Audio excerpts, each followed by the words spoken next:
Hello, welcome to the Always Be Comedy podcast. Our guest today is the great Alasdair Beckett-King. We'll be totally honest with you guys. We finished the episode 20 seconds ago. Yeah, absolutely. We finished because sometimes we'll do the episode and then we might do the intros a couple of days later. But hey, striking while the iron is hot. Alasdair Beckett-King is our guest, and he is one heck of a comedian. He's a 5-star comedian. He's a 5-star comedian. I'm going to say he wouldn't agree with this. He's a 5-star animator. He's a 5-star illustrator. I think he's phenomenal talent. What a really unique creative force. Brilliant. If you've not seen Alasdair Beckett-King, and look, and even if you have, be sure to see the great man on tour. Oh yeah. So what I've done is I had it up through the whole episode, and then I've closed all the tour dates. Tim, I've got it. Stop it. So it kicks off on the 16th September in Carlisle, and then it really is. It's sort of going all over the place. Across September, across October. Is there some in November? There's some November too. So he's going pretty much everywhere. It's the King of Crumbs tour, an extension due to, we're going to say, popular demand. He says due to moderate demand. But yeah, a really, really special, unique talent. I really, really like him a lot. Phenomenal. A really special talent. So he's right. He says in the app, hopefully coming to a town near you. So the run includes Carlisle, Pocklington, Kendal, Stafford, Edinburgh, Aberdeen, Stirling, Newbury, Otley, Southport, New Milton, Farnham, Peterborough, Bath, Winchester, Maidenhead, Cheltenham, Southampton, Nottingham. Superb. And this is the extension. So be sure to see a phenomenal comedy talent. Tim, you know what? This, and it's all thanks to Alice. This is not us bigging ourselves up. This is such a great chat. He was so fantastic. Oh yeah. He's just. I think he is in quite a unique place in comedy. He's someone who I think lockdown he did very well in for that. I think that's where like the videos started going absolutely bonkers, and like he had the time to animate these amazing things, and. Yeah, I think he's a very interesting, unique voice. He's very much not. He's not one of those bolshy, brash club comics who we love a lot of them, but like he is doing his own thing, and he's doing his own thing very well. He's got his own thing. I remember the Coen brothers once saying that they're sort of allowed to play in the sandpit on their own in the corner, and and that's a great thing. And Alice has probably got a bit of that going on. He's certainly doing his own thing, and that that in itself is very special. We will have Alasdair back at Always Be Comedy. In the meantime, we have coming up the likes of Josh Pugh tonight. It might be sold out by the time the episode comes out, but Josh Pugh tonight. Jacob Hawley, that's sold out. Tom Gilby this Thursday. Red Richardson recently added work in progress this Friday. Monday, Red Richardson. There's the likes of Jake Lambert, Ayawadi Bangboyi. We're doing multiple gigs with the great Ayawadi Bangboyi. Nick Helm is doing a work in progress. Nick Helm's Carnival of Chaos on the 4th of September. For these and many more, I'm just going through here. Tom Davis.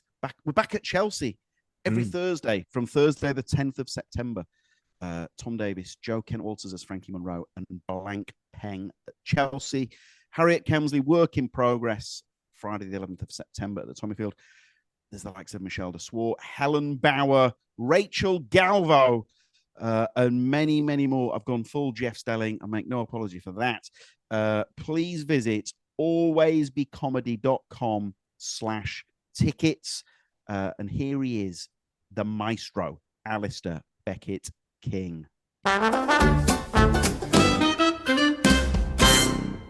Well, look, straight off the bat, Alasdair, I've got to say, the last time I saw you was it was a charity. Smashing Nice would say charity work. We don't like to talk about it. You do a lot of work for charity, don't you? I don't, but obviously, I know you do as well, and we don't like to. We don't really like to talk about it. Yeah. Those characters are so perfect in that I feel that everything about that is so timeless. The two cheesy celebrities who were desperate to crowbar in good work it's brilliant, and you can't. Of course, talk about... we now know that era's celebrity were using charity work as a shield to deflect from major crimes on the whole. Can I just want to go? I want to really take great effort to say we're not doing that. Oh yeah, that's not. No. We use our crimes to distract, actually, from how charitable we are in private. This clip is used in 5 years' time. Alasdair and James. I think it was clear I was being ironic there. I don't think I'll ever come to regret saying that. But I'm bringing it up because it was one of those nights where, I mean, Alasdair, I know you won't mind me saying this. Good God, you got hold of that one. It was, the walls were shaking with laughter. Alasdair Beckett-King. So right, Stuart Lee had put together a charity gig. I mean, this is more and more brags. It was. I mean, I don't know. I don't know what your showbiz existence is, because I know your gig. Obviously, you constantly have a stream of like incredible comedians coming through. But I don't. You know, it's for me. It's a rare moment to do a charity gig with like comedy heroes. Like, I don't want to list every single person on the gig, but you know, Stuart Lee and Harry Hill and Sue Perkins and. Yeah, it's only when I occasionally get to do a charity thing like that, I'm like, oh, wow, like off the telly, you know, wow. But you I just have to stand there like a little dweeb. You objectively had a stormer. I've got to tell you this, though. So I got the email from Stu, would you like to MC this anti-hunting gig? And I said to my wife, you know, he's a hero to all of us, isn't he? I was like, oh, my God, Stuart has selected me to MC this charity gig. Wow, he must really rate me, and it must be so, me must be so great, and you know. And then the next, I was like, yeah, of course, I'd love to. And then the next email said, yeah, it's an anti-hunting gig, and so I picked you because your surname is Gill, and fish have gills. I was listed as Alasdair Beckett-King. Yeah, so that was his approach to curating the lineup, but I think it worked out. Well, you say that, but while you were comparing, he said he's so good, isn't he, to me in my ear about you. So there's a, you can't really put that on a quote because it would have to be ABK quoting Stuart Lee, which is of no value, unfortunately. Once it's come through me like the Metatron, like the voice of God, it's kind of lost. It's not like actually getting a quote from Stuart Lee, unfortunately. It was, you know what, it was a great night. It was everyone had a great gig. The audience were fantastic, and then someone I did crowd work with, there was a young lad had come with his two dads, and I think the game was something like which dad does he love more, so it was something, you know, something like that. And you know, they were so brilliant. And then I got a DM the next day to say that the son is actually thinking of pursuing stand-up comedy. Wow, so you might have actually inspired the chat. Right, really. What a terrible negative consequence of an otherwise wonderful evening, that we've added another comedian to the world. I've ruined someone's life. But no, get used to rail replacement buses and motorway service stations, sunshine. The thing is, all the cliches, they're cliches for a reason. It's because they are all chillingly accurate. Yes, yeah, absolutely. But Alasdair, now that I know we must move on, but you must have been chuffed because that night was, you know, you had quote one of those gigs. Did I? I honestly, I don't remember. You know, smashing it is such a common experience for me. It just doesn't even register anymore. That's not true.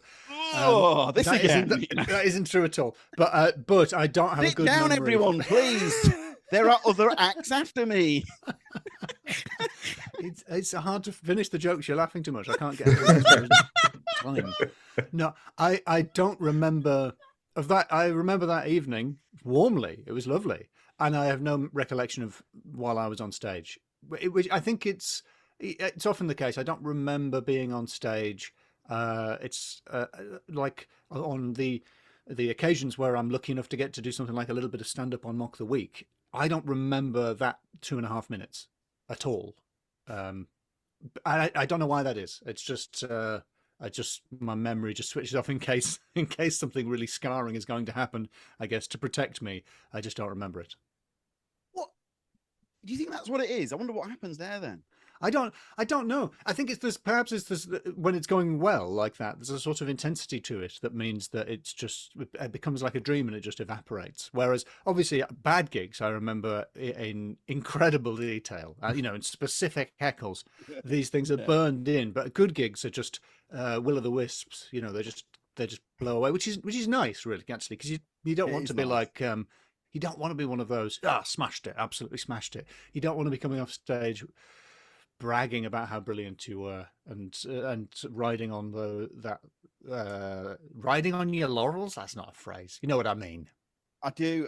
Also, with the vivid detail, I can even remember facial expressions of specific individuals. A look of disgust from a woman at one gig. Yeah. And you know what? I think that's a healthy mindset. So it's kind of you to say I had a good gig, but I can't in any way agree or disagree with you about that. Now, you mentioned What the Week. I mean, you've got a few telly things under the belt. How are you with that? Do you find that exciting? Yes, although I think for me, excitement manifests in anxiety. I'm not nervous. I mean, you seem cool as a cucumber at all times. I never see you looking nervous before going on stage. Some people have that real nervous energy that's physical about them before they go on, and as if they're sort of building up ready to explode. And I'm just depressed. I'm just low key and sad, and feeling a bit fatigue. It hits me like a sort of sickly Victorian character from a novel. I'm just sort of lying on a chaise longue all day before I've got something that I'm worried about to do. And then as soon as it starts, the adrenaline kicks in and it's fine, and I usually enjoy it. Give or take. I can still remember a few facial expressions from the audience, like you say. But mostly, but the other thing is, I had a slightly easier route into doing a tiny wee bit of telly, because the first Mock the Week I did, it was still during social distancing, so there was no audience there. So they were on Zoom, so there was an audience, but every laugh came with a 30-second delay, so you didn't know if you were dying, and then you would find out that they laughed, and so it had a very weird rhythm to it. But that just meant it was sort of like doing a podcast, but just with Dara O'Brien's here. What is Dara O'Brien? Well, I wouldn't be on a podcast with him, But it's like just being on a podcast, but with famous people. But still, it was more similar to something that I recognised, podcasting, than going from doing a live gig to doing TV. So it was a slightly eased transition, I think. Sure. We did online gigs during lockdown. Mm-hmm. It took us a while to work out that we could have an audible front row. So we did the first couple of shows to silence. And Josh Widdicombe, fortunately, I've got lots of experience there. Just nothing behind the eyes. Absolutely nothing behind the eyes. Josh Widdicombe and I had prepared this. I mean, badinage is a bit strong, but nevertheless. But we prepared this back and forth, and we thought it was going quite well. But obviously, it's silent, so we don't know if it's going well, but we think it is. And we had to disable the chat box after this particular gig, because what popped up was, say, Barbara 2678. Whoop. What time does the comedy start? Barbara, a Barb from Barbara. Wow, painful. We both saw it, so you'd have seen our eyes clock it, and then we had to carry on as if nothing had happened, and then we never talked about it. And then about 2 weeks later, my phone pinged, and it was Widdicombe, and he said, "Come on, Gill, we both saw it."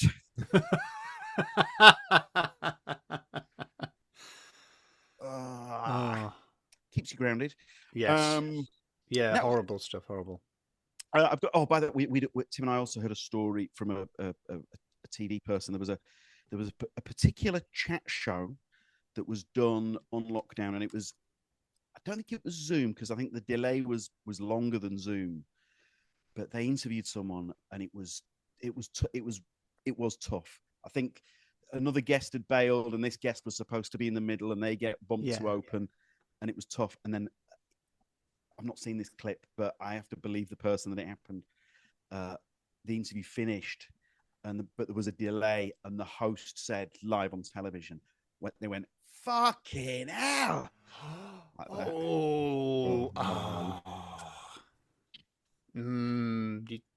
that's you should think these things and not say them.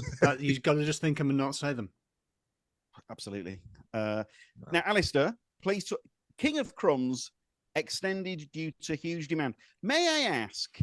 I'm in danger of answering my own question, but your audience, yes, the telly stuff, yes, they know you as a great live act, but those phenomenal videos that you do, they've also played a key role. Certainly, yeah. I should say the line I've been going with is tour extended due to moderate demand, which is there was enough interest that we could extend it, but let's not go nuts and exaggerate here.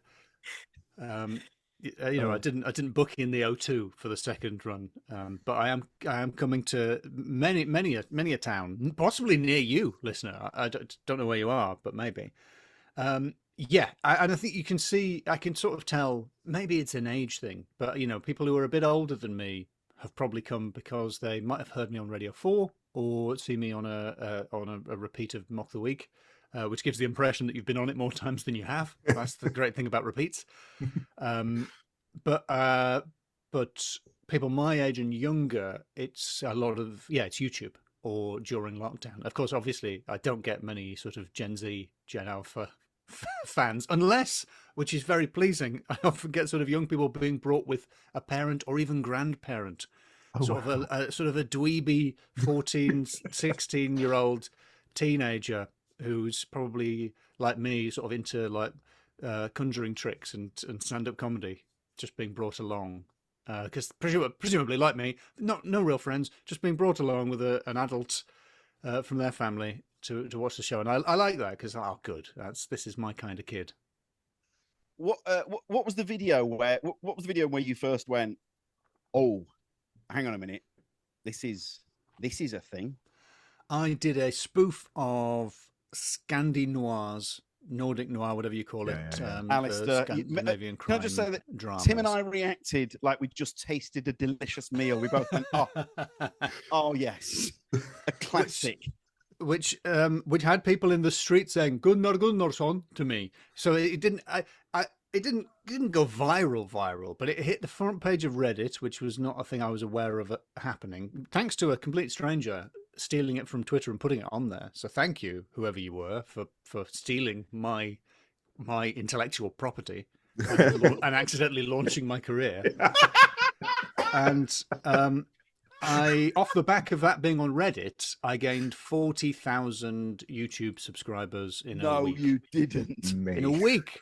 It wasn't even on my YouTube channel. I had to quickly upload it frantically so that people could find it. So I went from having 1,000 YouTube subscribers to having a viable small YouTube channel. And I'd been making videos for a while at that point, but that was the first one that sort of that just happened to catch people's imagination. And I do think it's very good. I don't know why it's just that one. I can't see what makes that one so, 10, 20, 100 times better than other videos that I've done. But that's the randomness of... that's the way things are. You don't get to control these things. You just have to hope. You just got to keep doing stuff and hope that one of them catches people's imagination. Which has been your favourite that you deep down in your core? Yeah. Should have got more love. Oh, almost all the rest of them. I did. The one that made me and my girlfriend when we were in lockdown, still one of the lockdown ones. Nobody will remember this one, but I did a spoof of spaghetti westerns, where because of the way in spaghetti westerns, the dubbing is always out of sync because it's an English actor dubbing over an Italian actor or a Spanish actor sometimes, or whatever. But of course, people watch videos with subtitles on. So the fact that so all the sound effects were out of sync. But if you're watching it with the sound off, there's no joke.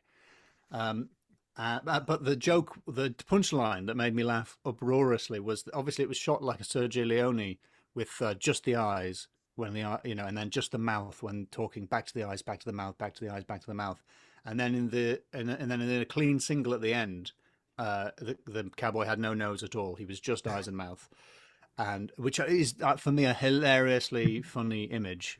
And I was laughing so much. I was like, I've nailed it. This is the funniest ending to any sketch I've ever done. And I don't think anyone got to the end because there weren't any joke, because there were no jokes all the way through if you watched it muted. So it was very disappointing. But I still find it very funny. And then I did a spoof of the way the animated credits they did, where the horses would be, and then the horse would be, but the guy falls off the horse. I was really proud of that. It took so much work. I don't think anyone saw it. The animated ones are the ones are like I'm particularly into, because I just like don't see anyone else doing stuff like that. So like you've got like Family Guy sort of ones, but you've also got like sort of like a 1997 CD-ROM historical education game or something. Yes, sort of thing. I don't know if I've actually done that, but it's exactly what I would do. It's exactly trying to that do sort of thing. like the Encarta Encyclopedia. Take that, Encarta! You've had it too easy for too long. I'm taking you down. But like, how long do like those ones take? Yeah, I just, when you say Family Guy, it is, I'm afraid to say, a parody rather than a tribute to. It's one of, because most of my parodies are loving tributes, but one of them isn't, and it's that one. It's a parody of a thing I don't like. Yeah. And I think it's not particularly funny, but it is cruel and enjoyable because it's cruel. The nice thing about animation, though, is you can do it piecemeal. So if I want to do a video that I'm in, I've got to set up a massive green screen here in my living room, and the whole day is a write-off, and it gets very hot, and I get grumpy, and I've got to change costumes. Whereas with the animated ones, it's meditative, it's contemplative. Before going to bed, I can have half an hour of drawing a little fellow and bringing him to life. It's wonderful. That is nice. Tim, that is really nice. Paradise, isn't it? Yeah. So creative. This sort of question my mum would ask, with the costumes, because sometimes you put a costume on and I do think, is that one and done? Or do you then have to, I have to write another sketch that involves the ship's captain so I get value for money out. I know what you mean. I think a lot of people do that. And I think that's the smart way, actually, to do social sketches, isn't it? To try and create a character that can be your, like Rosie Holt, that can be your principle-less MP character. That then, well, that character could have a sitcom. But no character I've created could, I don't come back to the same characters. I'm not being a character. I'm not going to get a sitcom out of any of these. That is the smart way to do like Uncle Roger. Just go incredibly successful with a character that people just love. But I've chosen not to do that. It isn't anything to do with talent or likability or charisma. I'd never want to do the same one again. But like you said, my fields of interest are, I'm going to keep coming back to things that look vaguely fantasy or sci-fi. So I bought a King's Crown, knowing that I'm probably going to have more than one king in a sketch. I'm probably going to come back to the king at some point. And of course, unintentionally, characters do recur, because there's only so many voices that I can do. And so I kept having a character with sort of a pair of pince-nez sort of glasses that I'd made out of aluminium wire, really crappy glasses. And every time the glasses come back, it ends up being basically the same character who now exists. He's called Blackthorn, usually. Yes. And he exists across space and time in completely different eras, but he's always roughly the same character. Has say a director or a producer or a writer, has anyone come knocking, like a fan, and gone, I've got to put you in one of my projects?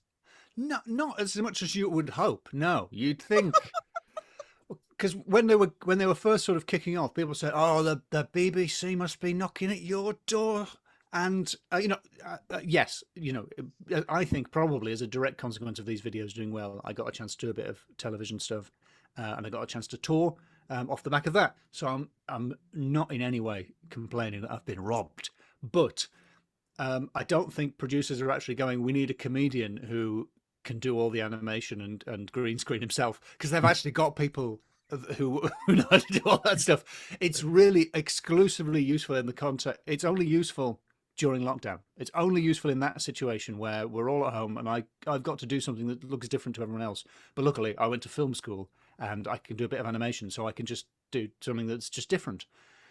But yeah, nobody needs the comedian who's the like. An animator came up to me after a show the other day and sort of had a little chat about animation, and he said, "Did you ever work in animation?" And I said, "No, because I'm very good at animation for a stand-up comedian, but for a professional animator, there's nothing. What I do is not at all impressive, but it is impressive for a comedian. But that's not useful. That doesn't give you an instant sitcom." But the dream, I imagine, is Christopher Nolan. I'd be honoured. I can't think of a director whose work I would fit in with less well than Christopher Nolan. No, obviously I'd love to do stuff like that. But like I say, I always wanted to be behind the camera. I don't have. I love getting to do acting, but I think what I do is impressions of acting. Some people I think are naturally gifted performers, whereas I'm interested in sort of creating a thing and showing it to you. I don't need to be there. I don't need to be on stage when the applause happens. I'd be happy to be sort of standing at the back, arms folded, nodding happily as my masterpiece receives a standing ovation. Have you had that moment where, let's say Dua Lipa has retweeted one of your, because we've heard of that. Your pop cultural references are so bang on. This is exactly Dua Lipa is exactly someone who would be a huge fan of mine. She's never out of Games Workshop, is she, Dua Lipa? All right, you know what, Henry Cavill, because he actually is in those. Yes, he is a proper build your own PC nerd. Yeah, is he? I think he built his own PC during lockdown. Yeah, he did. Yeah, big gaming PC. Okay, wow. Okay. Yeah, and yet when I replaced the cooler on my CPU yesterday, no one's going, "Oh, thirst trap" about that when I do it. It's double standards just because I'm not attractive. Come on. Yeah, Timo, Cavill is. Look, I say this as a nerdy guy myself, but I think I can say this. He is like a mega nerd. Yeah. But in the body of a Greek god. Yeah. Isn't he? He's personally adapting Warhammer, isn't he, for Amazon Prime Video? I think. Is he? Wow. Okay. He's like unironically, he's properly into buying the little figures and all that malarkey, and as Alasdair says, building the PC and all that. So you've not had one of those. All right, then, in the world of nerddom, have you had one of those guys? Certainly, you do get nice moments like where a comedian or a director you admire sort of shares something on Instagram or just even likes it. It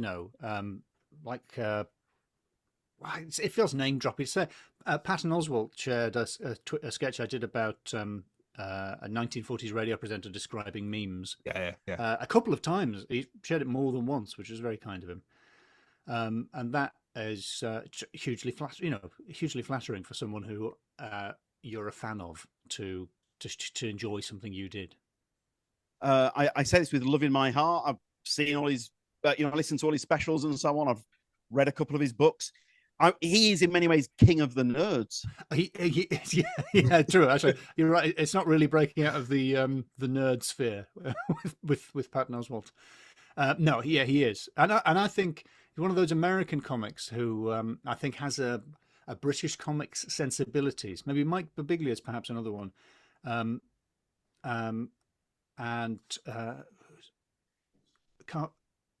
Carmen Esposito, I think, where you go, actually, your stuff would fit in really well at the Fringe in Edinburgh.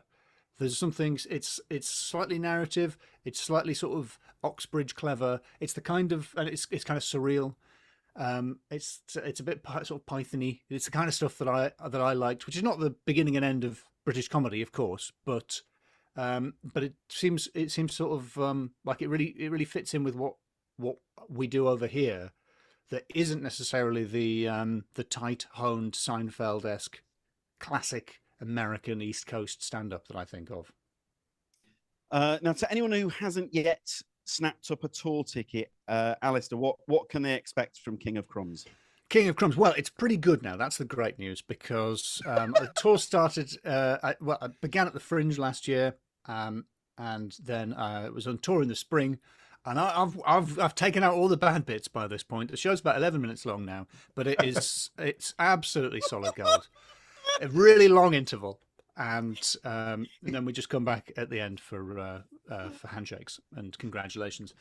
No, it's I always try to write uplifting shows. You know, I'm always sort of you look at the world and you think everything's terrible. How do I, a comedian, solve this with a joke? And you can't really, but a lot of people start with very big ambitions for the show, and that's why it's called King of Crumbs, because I start with I'm gonna tackle the big issues, and throughout the show I attempt to tackle the big issues, the big questions, and inevitably it becomes smaller, narrower, nicher, more sort of ornate and obscure and meaningless and whimsical as it goes on. That was. I don't know if that's a premise exactly. I try to tackle big issues and I utterly fail. But I think one man cried. I've never tried to make people cry with a show. It's completely unintentional. One man found it moving, but I think just one. But other people have laughed, which is much better. Wow. What? So you'd resonated with him so much that he felt seen? Well, you know, like that?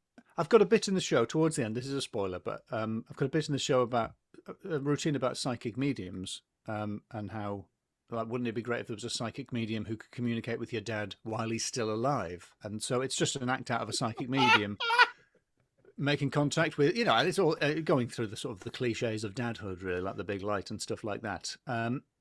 Which I think is not. I think it's a funny routine, but it's a sort of it's a slightly tender routine. I think he'd lost his dad quite recently, so it was just he was in a place where he found that funny and moving, which is really lovely for me. Because you always worry when you have a joke that's about anything. You know, if somebody's experienced something that, I'm going to say that again for the edit.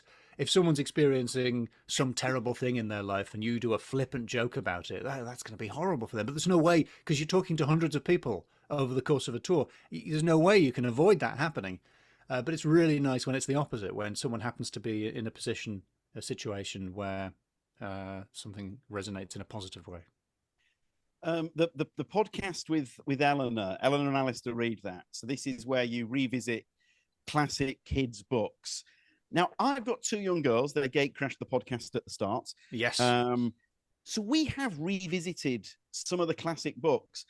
It's fair to say some of them have aged not brilliantly. That's very fair. That is very fair. So what have you found? You know, have there been ones where you revisit now and you're like, oh my good Lord. Yes. What's interesting is most of the classics are well written. They are good writers, but they get away with a lot of stuff, you know, including overt racism that you wouldn't get away with now. Like Enid Blyton is a sort of a. She probably would have made a great compere. She's a brilliant writer of sentences. She doesn't plan where she's going, and it's always entertaining. But when you look at, we read one of her books where, about 2/3 of the way through, they're searching for the tunnel to get into a cave. They've worked out there must be a way in, and so they're looking for it. And they found it in the second chapter, but they and Enid Blyton have forgotten. But the reader is going, it's underneath the lighthouse. You saw it in chapter 2 for 3 chapters, and then they find it underneath the lighthouse, and none of them remember that they've seen it already. And it's like, has nobody read this book? Wow. Did anybody read this book between her writing it and it being printed? But no, she wrote a book in a week, and she wrote hundreds and hundreds of books, and she just churned them out. And she obviously had a gift for Kerouac style writing. It just poured out of her. But you're the most successful children's author, maybe of all time, maybe of your lifetime. Maybe you should be a bit more respectful of the children who are supposed to read these books. So she was just sat in front of the typewriter, and she just banging them out. She was necessarily, which is a talent, isn't it? You know, there's no arguing that's the talent. But wouldn't it be great if that gift for language, if that gift for invention had been applied first of all to characters who were less snobbish, classist, and racist, like really obnoxious, revoltingly upper middle class children. But if that talent had been, rather than trying to write 400 million books, she'd had more respect for the child readers. But, you know, famously, librarians didn't like Enid Blyton at the time. You know, she wasn't, teachers and librarians didn't think they were very good, but the kids always loved them. So you can't argue with the market. They were hugely successful in spite of people at that time sort of turning their nose up at them. As in retrospect, correctly, because they are trash. She's not making much effort. I did not know that. That's fascinating. So at the time, even at the time, people were calling it out. This isn't great, but the masses were just going, yes, please. But once everybody's grown up with Enid Blyton, as we all did, you know, she's just there. She's just part of the canon. Equally, you know, it's great to read things like read a Jacqueline Wilson book. Now I'm too old really, and too much a boy to have encountered this when I was at school. But I read the story of Tracy Beaker, which is, you know, a book for sort of probably mainly aimed at 11-year-old girls. It's a very moving portrait of a daydreaming child in care. She's sort of a Billy Liar character, constantly inventing things and telling lies, but through the lies you can see the truth. You know, it reminded me of Remains of the Day. You know, it's like Remains of the Day, but for kids. It's really moving and funny all the way through. This is genuinely a masterpiece. It's great. And I said to Eleanor in the recording, it was also Jacqueline Wilson's like 41st book. And it makes you envious of a time when you could write 40 good books before you wrote a great book. Do you know what I mean? Like, maybe comedy is the only area where you're allowed to just die, smash it. Because in every other area, if you don't do it right first time, you're out. A comedian we know wrote a book, and it did well, but it wasn't. It didn't change the game. And they said once the book had come out and it was apparent it wasn't going to be a smash, it was like in the eyes of the publisher, she did not exist. Yeah, and I think that's really, and people don't know it's going to be like that, because like comedy, there's very little middle. You know, and there's I've written now five children's murder mysteries, which have done respectably, but you know, I'm not on a bestsellers list. They have been shortlisted. Well, the first one has been shortlisted for a couple of awards in America, but I didn't win a big prize. I'm not like unnamed fantasy authors. I'm not retiring to a lifetime of persecuting minorities with my extraordinary wealth. That will have to come later. And God, I could be talking about anyone there. That's fine. I think that was vague enough. But I feel very fortunate that the publisher likes the books, that they're still in print. You know, that it wasn't just one and like no, and that they are reaching kids. You know, and I get on World Book Day, people send me like a picture of their kid dressed up as a character from the book. That's great. That's unbelievable. And unlike comedy, nobody tells you if their kid didn't like the book. You don't get heckled for a kid's book. Yeah. No one's like, my 11-year-old could not stand this, found it trite and you only hear from the people who really enjoyed it. So that's lovely. But yeah, it's hard to have a middle. You know, it's hard to have. That's phenomenal. It's hard to survive without being either, a self-publishing, honest shoestring, indie filmmaker, YouTuber, or enormously successful blockbuster celebrity. There isn't much in the middle, and that's tough, because that's where interesting things always used to happen. Alasdair, you are curating your dream fantasy gig. Do you have any pre-gig rituals?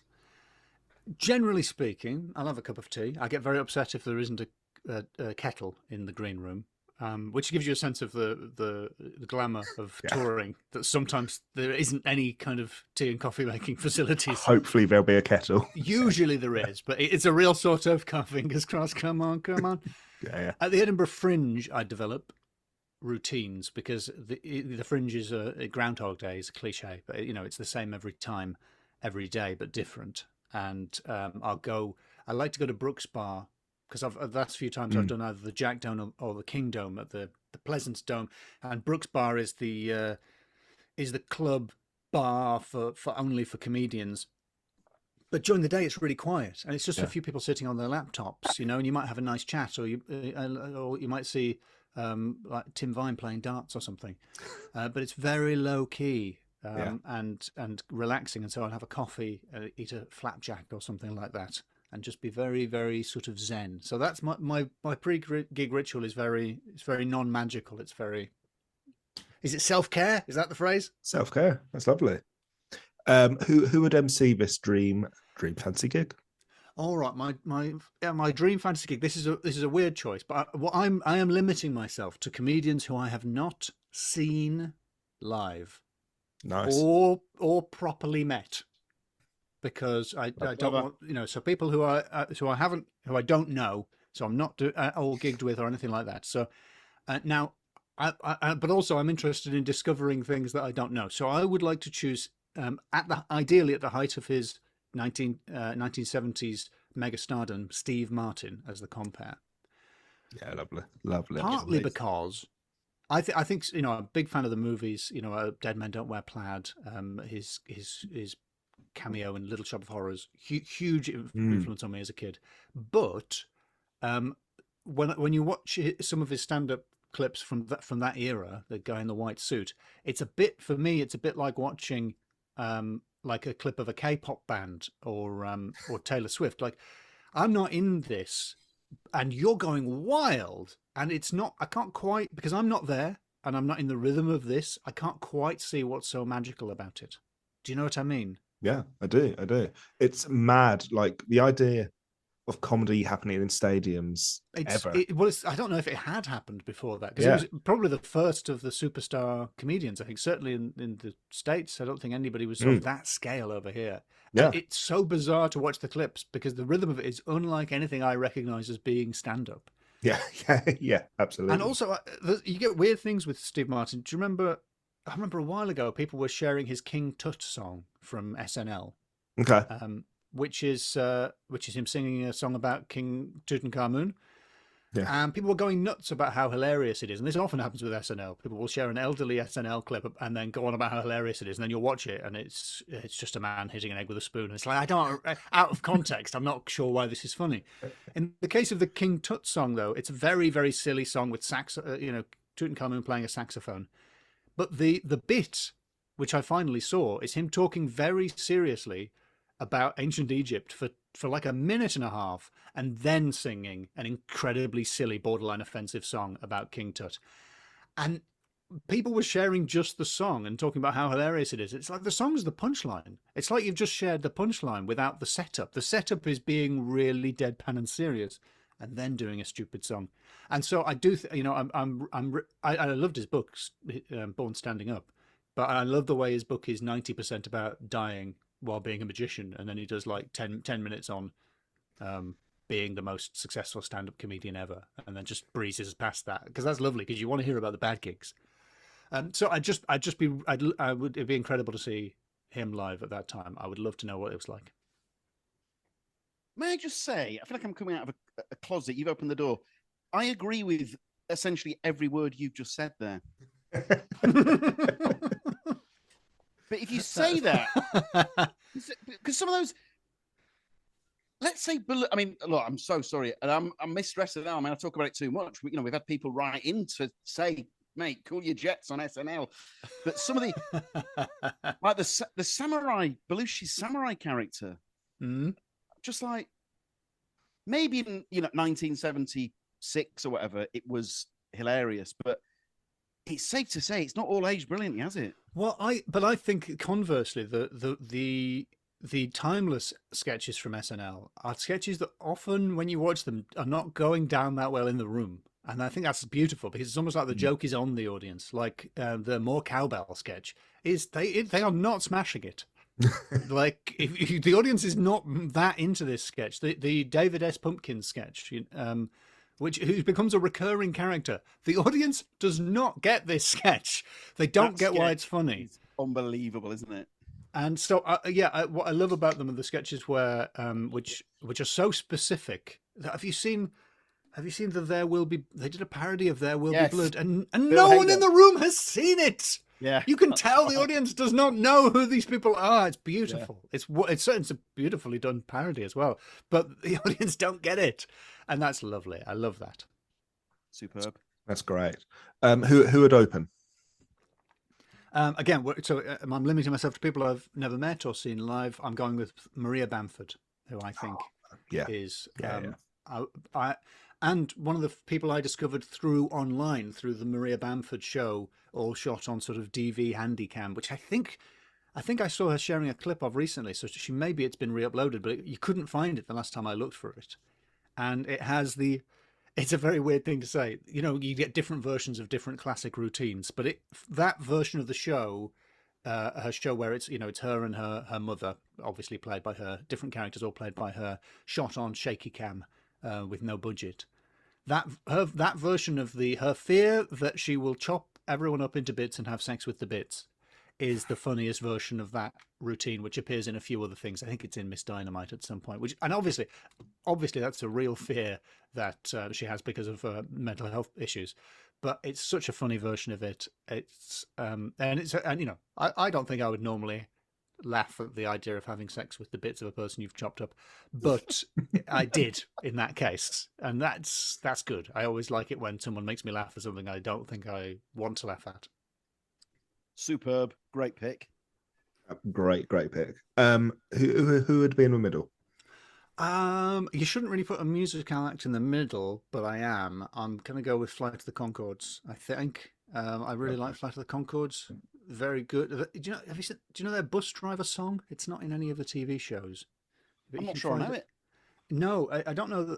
I don't know what happened to it. It doesn't seem to sort of crop up in any of their later stuff. There's an old Aussie TV show with them doing it on it, and it's wonderful because it's, I like a parody. And what I like about parody is you can do the thing and parody the thing at the same time. Writing mystery books for kids. I'm parodying whodunits, but I'm also trying to deliver a good whodunit, I hope. And the bus driver song is, it's like one of Simon and Garfunkel's funny songs. It's a spoof of a whimsical 60s folk song, and it's really genuinely quite moving. A song about sort of loss and lost love, and all delivered in a way that sort of characterizes a small New Zealand town. So it's genuinely it's really good in its own terms, as well as being a brilliant sort of takeoff of a particular style. I think that's great. That's brilliant. Maria Bamford, Tim, maybe I shouldn't be putting this out there. We think she's now officially the most picked. Yeah, really. Really, yeah. I thought I was being so unique and special, but no. But maybe there's an element of comedian's comedian in I think so. Even though she's very successful, but maybe she's there are many people with a sort of similar air. Josie Long, Simon Munnery, people who I think are sort of comedians. Who I was sort of in rotation as I was trying to decide. Well, we had Team Bamford reach out, so Timo, maybe inch by inch, are we getting closer to having the whole thing come full circle? I like to think one day I think it could happen. I think it can. Wonderful. Yeah. I believe in you. One of our listeners, Sheik, did a spreadsheet, and she, I think she's still number one. I think she is number one. And I also actually think Flight of Conchords would be in the top. Certainly really? 10, possibly 5. I thought my taste was so unique. So unique for middle-class white guy tastes. No way. Well, my headliner is not going to be a huge surprise. Well, let's have it. Imagine if it was Jim Davidson. Yeah, it's not a surprise. Yeah. Roy Chubby Brown. Number 2 most picked. I think Roy Chubby Brown. At least Roy Chubby Brown's a northerner. He's got that, and I think he has more of a plausible claim to be doing ironic racism. I'm not convinced, but I feel like he's got. Because I'd heard that Roy Chubby Brown was Oh, but off stage, it's just it's Hmm. irony, and he's actually a lovely guy. And I'd always believed that. And then Channel 4 did a fly on the wall handycam Hmm. documentary, and no. All right. No. Well, bugger him then. Forget it. Forget it. He's off. He's off the list then. Oh, me and my big mouth. Didn't come across right. Okay, well, that's good to know. I'm glad to know. Good to have one more obvious racist added to the obvious racist list. Who would close this gig? Well, I hope I'm up to date on names and pronouns. But Susie Izzard, it would be dishonest not to say that Izzard, she was the funniest comedian. It's for a period. I think she was the funniest comedian in the world. I think for me. Oh, definitely. And that, which almost seems like a criticism to say that period ended, but of course it did. Like the Beatles didn't stay together forever. I don't mean to imply that I don't think she's great now, but just that there was, but also the impact on everyone who was my age, everyone I knew who started going, so yeah, in conversation, and just borrowing these. Is it jam? Everything was jam, and these things. You're right. All this, yeah, everyone, that's so true. And of course, we were all sort of the goths, so a lot of the boys were already wearing nail varnish and stuff. But also the impact on other comedians, which is, it's not, there should be no shame in that. Of course, that was influential. But it's just dishonest not to say that for a good period of time I was completely obsessed with, Glorious and Dressed to Kill. I was just about to say, every special that came out was an event. Even down to the cover of the VHS or DVD. Yeah. It was like your favorite band. Their new album had come out, and each look was iconic of the cover. And again, obviously, Susie's very successful now. But what Alasdair means is there was a period where it just felt like special after special after special. She had the world by the tail, both, yes. And also it felt exciting because it was happening both sides of the pond, and that felt extra exciting, Yes, yeah, and we're always sort of slightly thrilled when an American gets one of our jokes. Americans understand it. We're like, this must be good. Americans are enjoying this. It must be good. We love to bash America. Generally speaking, British people. I've said this on stage once at a gig. No one laughed apart from Ed Gamble at the back of the room. I wonder if he remembers. But we love to bash Americans, and we love to bash America. And then if a British actor gets nominated for an Oscar, oh God, absolutely. We can't believe, oh my God, Coldplay, they're at number 3 in America. Oh my God. Yeah. We love to have it both ways. But when Susie... And we love the way that they love the Beatles and they love Monty Python. We want. Oh God, did you like our stuff? Yes. We're just a small island, really. So true. It's so true. But yeah, Susie Izzard, to any younger listener, they were a proper global superstar, weren't they? Well, I'm probably bookending my choices because my experience of watching those VHSs, as they were in those days, the younger listeners will have no idea what that is. I'm sure you get a lot of sort of Gen Alpha listeners to this who'll be like, "What?" Oh, they love it. Yeah. Yeah. I'll try and put it in Roblox terms. I can't do that. Watching those VHSs, I was probably in the position that the people going to see Steve Martin was in the 70s, of just being sort of in it, absolutely swimming in how great this was, and being completely in a rhythm where the tiniest little sort of verbal construction or gesture or bit of poise turn something from a good joke into a brilliant joke. Because what I love about Susie's material is a lot of it is just observational comedy. Loads of it is just straight. And there was a time around when I was starting comedy when there was a lot of snobbery around. Oh, observational comedy is easy, which is nonsense, of course. But actually, what you ought to be doing something much more sophisticated than noticing things. But that's not true. But like, there's routines about noticing that it's difficult to eat an orange, or noticing that it's difficult to get a shower set to the right temperature, or noticing that a toaster doesn't toast properly. There's the observations are straightforward, but everything about the way they're presented was completely wonderful. Jack D's got a routine on that, asking about the settings on a toaster. Yeah, and then he takes it to. He's like, which scientist thought that was a good idea to have a setting where the toast comes out charcoal, and he does an act out on their career, and it's like, didn't get into NASA, did I? Right, I'll fucking show you.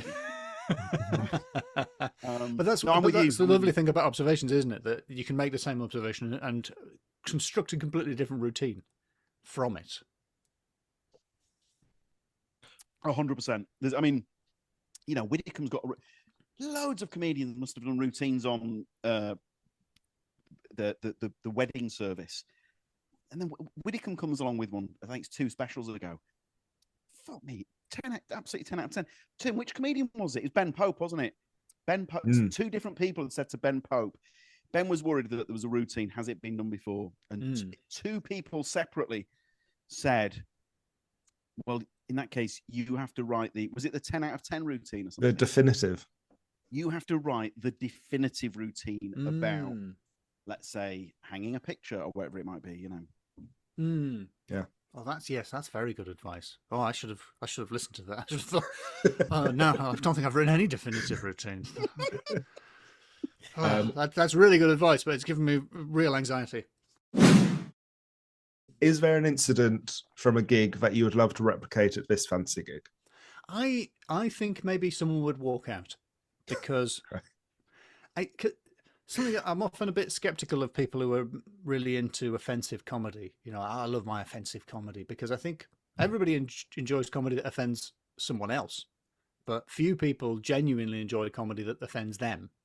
But I do think, while I would love comedy to be inclusive, I do think actually the idea that someone out there wouldn't even get this is one of the really enjoyable things about comedy. And so the idea that those fuddy-duddies wouldn't get what was great about this is it makes it feel a bit rock and roll, even though what you're actually doing is just doing a joke about like Warhammer, like you said, James, that they just wouldn't understand because they don't know anything about that. So I think a frisson of danger of someone not liking it. Have you seen Eric Rushton's video from this week of someone walking out and giving him sort of passag advice on the? Oh no! This is another one. Oh, it's happened again. So he's got this dartboard on. Have you seen? I feel like have one person ruin your show. Shame on them. But if it happens twice, Eric, you might have to look at security or. He's got this dartboard on. I mean, this really got me. He's got this dartboard on stage. So he throws a dart, and as he goes to collect the dart, somebody walks out. And there's Eric Rushton. In that period of silence. As Eric Rushton walks back to the ocky, if you like, he goes, lovely moment to walk out as my back was turned. he goes, phenomenal techers. And obviously, the crowd, roar from the crowd, applause break. And then the crowning glory is, you can't teach that. I've had that. Do a bit in an old show, and it sounds like it wouldn't be a reliable bit. It's a bit about William Blake's Proverbs of Hell, where I read from a book, but it's good. It works in clubs.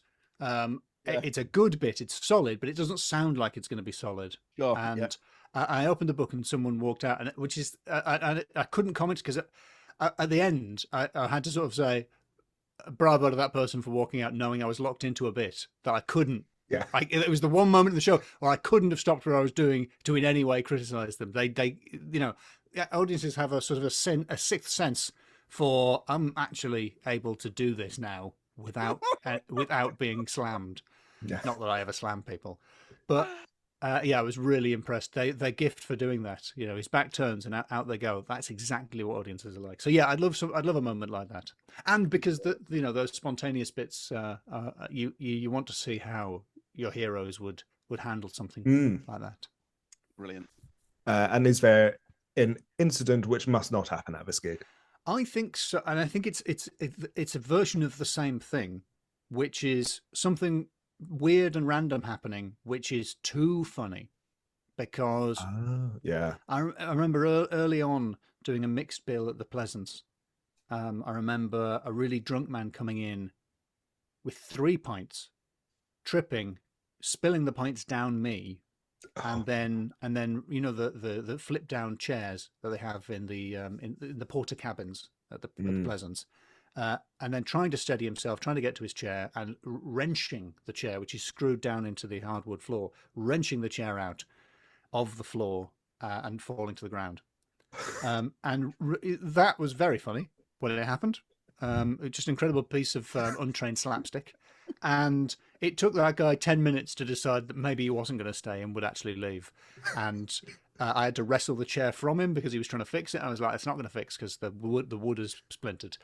I had to and shove it backstage. At one point, I just sat down in the audience and watched him try and gather his stuff and leave. It was very funny, and it was 5 minutes into the show. And I'm not a compere, James. You know, I don't have your.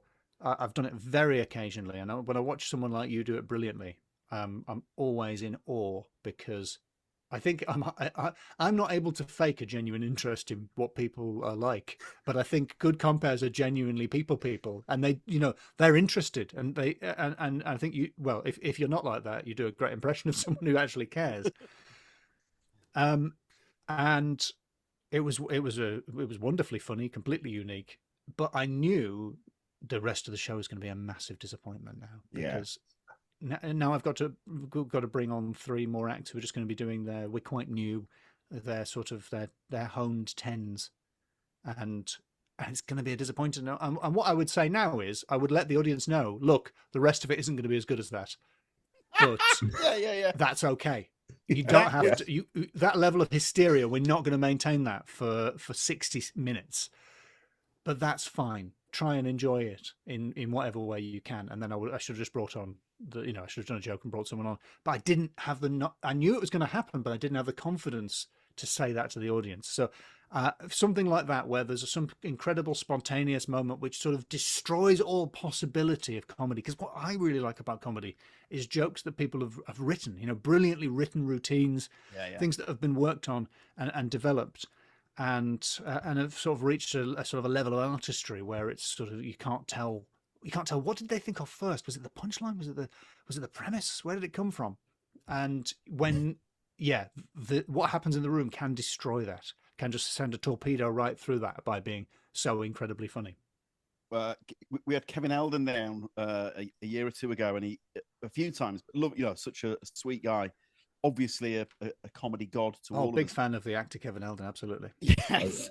And he had these jokes about quantum physics, right? I mean, of course he did, right?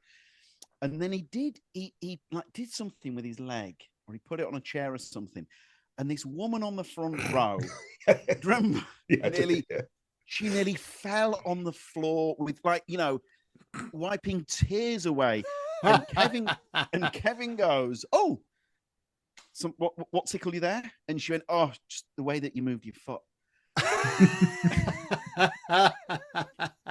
Kevin was like, "For fuck, I've written jokes about quantum physics. Do you have any idea how much work and it's the way I moved my, and that." Yeah. Well, having just said all that, I remember years ago I was at not an open mic, but like a gig that a friend was putting on when we were all quite new, and but it was really well run.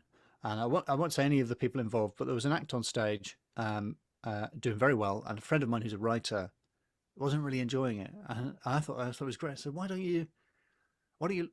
wrong? Why didn't you like that guy? And he said, well, he was making people laugh without doing anything. Is what he said. And he, as a writer, it bothered him, but he didn't have written jokes. That if you the transcript of his set wouldn't have been funny. He was just being funny. But that's the holy grail of it, isn't it? To actually just be funny without saying anything. That's what people like me have no idea how to achieve. We're just grasping vainly towards that. So I thought it was really interesting that that's what he didn't like about it. I warmed up a certain TV show, and there was a certain person on, and they submitted this thing that they were going to do on the show. and the producers and the writers read it, and they said, "Oh, needs more jokes punched into it." So one of the writers punched a load of jokes into it, and the person read the new version and said, "No, you need to take all these jokes out." And the producers and the writers were very much...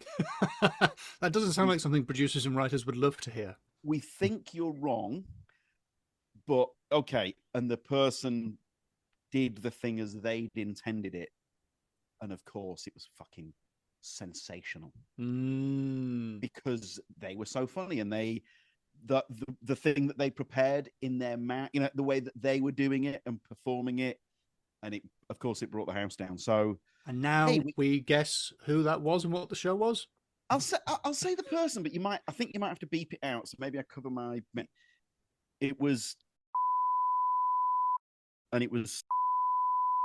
Oh wow! Nice. That's not what I would have guessed. A different show altogether. Fascinating. And if you watch the clip, it's fucking great.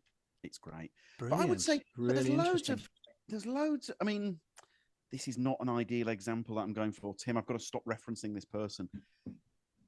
Younger, pre-Bad Stuff Barrymore.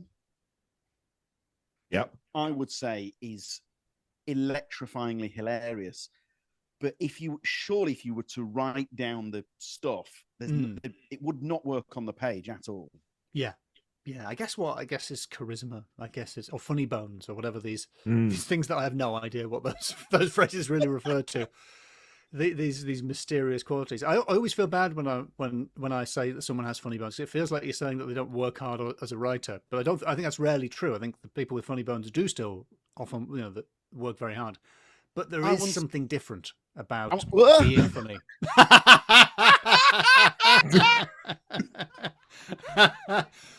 For the listener, is it even possible to describe the pratfall, James? Is it possible to trip while sitting down? Yes, it is. Yes, it is. If you're that good. Oh, too perfect. Oh my god. Hello. It's Mr. Chaplin, and you've got the job, James. I once described Lloyd Griffith as having funny bones on a. He don't always be comedy, and I put funny bones, and he immediately messaged back, something like, so he took that as a backhanded. He said, so you're saying that my writing's not very good, or something like that. Well, that's what I would think, but that's because I know I don't have funny bones. So if someone did say it, I'd be like, "What are you talking about?" I get very upset when a review said that I was effortlessly funny. It's like, can you not? There's animation in this. Well, I couldn't have put more effort into this. Effortlessly funny. Jesus. I would say that's so funny. I would say funny bones that's like an ultimate compliment. Yes, it is. But I can see why people take it amiss. Timo, final question. One final question: how do you unwind after a gig? I don't know that I do actually unwind after a gig. I like I say, I'm always miserable before the gig. Then afterwards, that's when I often think of new jokes or routines, and so I often write, because I don't drive, so I'm always on a train or in a hotel room. So I'm often just sort of jotting down an idea, or maybe just watching Midsummer Murders or an aged episode of Doctor Who on a laptop. I do like to sort of remotely watch a trashy whodunit with my girlfriend, sending each other WhatsApp messages about how rubbish the episode is. So it's something like that. Have you ever seen a random whodunit that's actually had a brilliant twist or a brilliant ending? Oh yeah, I love a good whodunit. I'm a big fan, and I do enjoy a trashy whodunit as well. And I think during lockdown I became a huge fan of Death in Paradise, which I think is a good show, and sometimes a very good whodunit, and sometimes not very good whodunit, and that is in the nature of the nature of those kinds of shows. Some of the solutions, what I appreciate is it's very difficult to write. Sorry, I live next door to the South Circular, and sometimes it's very noisy. I may not be coming through, but I'll. Okay. Not coming through. All good. No, we're all good. what was I saying? Death in Paradise. I love Death in Paradise. I mean, I feel a little bit. I'm very glad when they cast Don Gillet, because up until now it's been a program where white people go to an island full of in the West Indies, full of black actors who are mostly black British actors doing an accent, and then solve crimes that nobody there could have solved if it weren't for a genius from the UK or Ireland, which is maybe problematic, but but here's what's good about it. It commits to, first of all, it's funny and it showcases some, people like Danny John Jules, who I'm been a huge fan of since Red Dwarf, getting a chance to be really funny. And what I love about it is its commitment to doing impossible crimes, which are really hard to write. But I know, because I try to put impossible or at least baffling crimes into the books that I've written. It's really hard to write them. And they've stuck with it with just a very few exceptions. They always have some element that seems completely impossible in the crime, and a lot of the cozy crime shows don't bother really. They sort of seem to think that the tea and crumpets part of it, and the light humor, and the I think it's pizzicato music that goes blum blum blum blum blum blum blum blum blum blum, and that is enough. That, in the same way that music takes the place of jokes. The people going around with a magnifying glass will take the place of a carefully plotted whodunit. And no, I want proper jokes, and I want a carefully plotted whodunit. And when it's at its best, Death in Paradise has both of those, and I think that's really hard to do. While at the same time, essentially, you're working in a degenerate medium. You're never going to win an Oscar for something like that. But I think it delights me. Superb. Alasdair, that was a classic. And no, we don't say that at the end of every episode. Thank you so much for being so brilliant. Thank you for having me. Thank you very much. I hope you are okay after your fall. I hope you weren't just putting a brave face on it. The old Simpsons gag. The only thing bruised was my spine. Thank you so much for having me. I was really feeling sick with uncertainty before putting that list together, but I really enjoyed that. I apologize for all the brilliant people who I missed. Big thanks to Alasdair. As we said, that was a classic. Timo, your favourite ABK memory? Yeah, I don't know if he had done a gig before this. He probably had, actually. But I'm going to say the first time he did the gig since becoming this force online, I found it so exciting. I was like, oh wow, loads of people have come to see him, and this is really a really cool thing. Because I'd known him for a while when he was auditioning for Edinburgh mixed bills and stuff, and then I had that thing where it's and now look at him, he's selling tickets on his own name. It's really cool. So I'm going to say the first time he did ABC, post online Megadome. How about you? He's so likable, isn't he? He's such a likable guy. Wonderful. Love his vibes. Well, it somewhat predictably, it is the Stuart Lee charity show, and as Alasdair said, it was a night of wall-to-wall slobber knockers on the bill. Maybe you were there. Leicester Square Theatre banged out, of course, Stuart Lee. I think often the case with a mega dega doodah charity bill, there's often an act that might not necessarily be the triple A list marquee name in the way that, say, Stu and Harry Hill, etc. But someone will sort of steal the show, or certainly be one of the acts who steals the show. And Alasdair, as he says, he doesn't remember it, but trust me, if you were there, you'll know what I mean. He was 11 out of 10 that night. It was just, it was one of those nights where if he'd so much as scratched his shoulder, applause break. He was really on it. You could, in fact, Tim, you could tell which comedians had been on and which hadn't been on, because he was having that good of a gig. Those of us who'd been on Gales of Laughter, those of us, the acts who were yet to go on, were thinking, I've got to follow this fucker. Amazing. That's brilliant. That's phenomenal. That's so great. There's the story, Live Aid, Led Zeppelin have got back together. They're in the US and they're watching Queen on the telly. Yeah. They're watching them live at Wembley and Robert Plant says to the other members of Led Zeppelin, it's when they famously got Phil Collins famously flies over, and Robert Plant apparently, while Freddie's on stage roofing it, and I love Robert Plant, but Robert Plant apparently said out loud, and we're supposed to follow this. Fantastic, so phenomenal. High praise comparing Alasdair Beckett-King to Queen in 1985. In fact, knowing Alasdair, he won't appreciate that given the Sun City background, but please take it in the spirit. Please take it in the spirit it was intended. We will hopefully see you at a show soon. Timo, speak soon, buddy. Speak soon. Thank you very much for all your stuff, all your shares, all your listens, all your reviews, all of them, and the star ratings and everything else. Thank you very much. Please do, because that review, obviously they were taking the piss, and I laughed a lot. Otherwise, we wouldn't have, we found it very funny. Otherwise, we wouldn't have read it out. But you've done us a huge favor, because all the other podcasts say, and we never do. Please do rate, review, subscribe. It really helps. Keep it light. We're pretty sensitive guys. Take an absolute shoeing and a 1 star, and neither of us can get out of bed.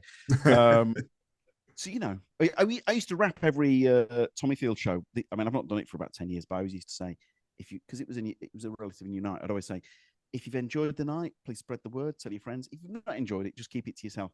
And we'll take that energy into the podcast reviews. So thank you very much. Timo, take care, buddy. See you soon.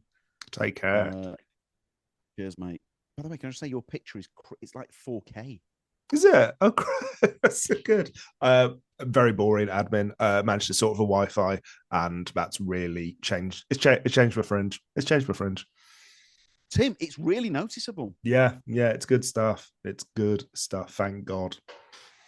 Hang on, may I ask, what did you do? I have a friend who has an Eddie Rome account, and the Wi-Fi there is a lot better. Thank you to that. Jesus Christ! I tell you, our game changers. They put in community. Is it called community fiber? They gave us a couple of community fiber. What are they called? The extenders, Yeah, I know what you mean. But it means I can now upload episodes from my room instead of having to use Monkey Barrel's private Wi-Fi. I'm very grateful to Monkey Barrel for their private Wi-Fi, but it means I don't have to drain it now uploading Tony Cantwell on the ABC podcast, for example. This is the comedy intel that we all need. Oh yeah, quite frankly. Genuinely fascinating. See you all soon. Thanks a lot, guys. Bye.